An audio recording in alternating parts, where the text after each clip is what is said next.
선사, 지사, 시인 등 다면적 무게를 지니고 있는 만해이다.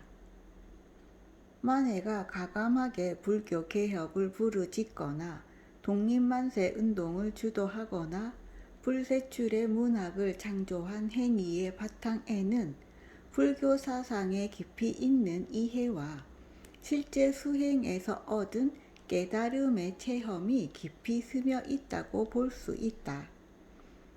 조선 독립이유서는 3.1운동을 주동한 만해가 감방에 있을 때 일본인 검사의 신문에 대한 답변으로 작성된 글이다.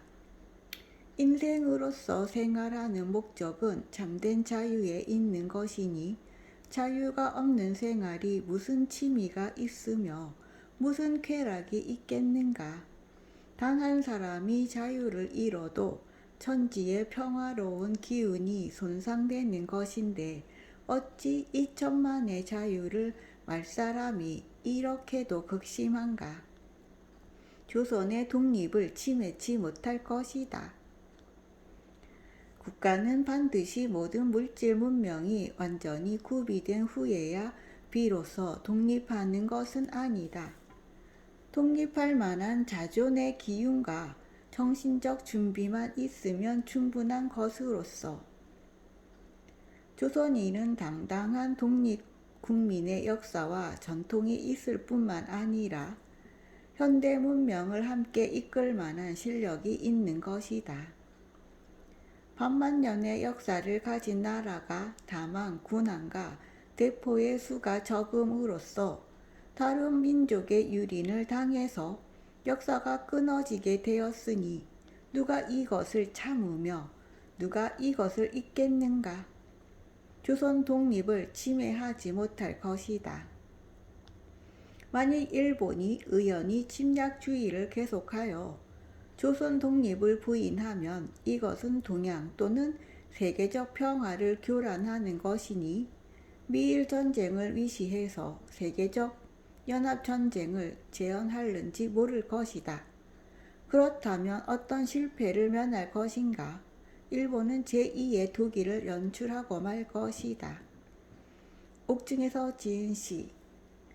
달아달아 밝은 달아 옛 나라에 비춘 달아 쇠창을 넘어와서 나의 마음 비춘 달아 개수나무 베어내고 무궁화를 심으거저.